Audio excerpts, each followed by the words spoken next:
వెంకటేశ్వరునికి సంబంధించి 8 రకములుగా సేవించిన వారు ఎవ్వరైనా సరే విష్ణువునందు సాయుధ్యమును పొందుతారు, అంటే మోక్షమును పొందుతారు. అది వెంకటేశ్వర స్వామి వారిని ప్రత్యక్షముగా పూజించగలగడం.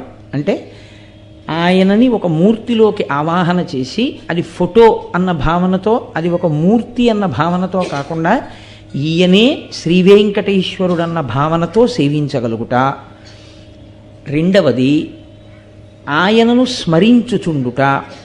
వెంకటేశ్వరుని గురించినటువంటి స్మరణ, అందుకే స్మరణాత్ ఇష్టవర్షిణం. ఆ క్షేత్రం గురించి కానీ ఆయన గురించి కానీ స్మరణ చేసినంత మాత్రం చేత కోర్కెలు ఈడేరుతాయి. కాబట్టి స్మరించుట. 3, ఏ పని చేస్తున్నా ఇది వెంకటేశ్వర స్వామి వారి కార్యం అనుకుని చేస్తుండడం. అలా అనుకుని చేసేటప్పుడు ధర్మ వ్యతిరేకమైన కార్యం చెయ్యడానికి అసలు మీ మనసు మిమ్మల్ని అనుమతించదుగా. కాబట్టి ఏ కార్యం చేస్తున్నా ఇది వెంకటేశ్వర స్వామి వారి కార్యాన్ని నేను చేస్తున్నానన్న భావనతో చెయ్యడం.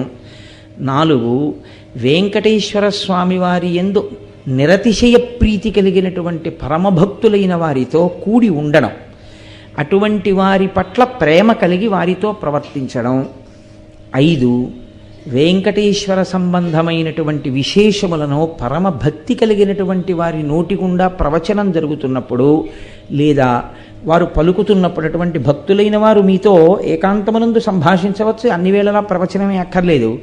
అటువంటి మాటలు విని చాలా సంతోషాన్ని పొందగలిగినటువంటి స్థితిని పొంది ఉండుట. కాబట్టి అక్కడికి 5.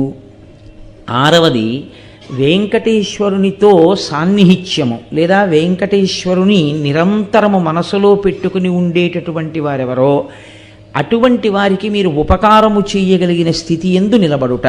అంటే ఆయనకి మీ వలన ఉపకారము కావాలని కోరుకున్నవాడు కాడు, కానీ మీరు ఇది మనం చేస్తే బాగుంటుంది అని మీ వలన ఒక్క చిన్న ఉపకారం ఆయన పొందాడు అనుకోండి, శ్రీ వెంకటేశ్వరుడు ఎంతో ప్రీతి పొందుతాడు అని స్కాంద పురాణం నిరూపణం చేస్తోంది.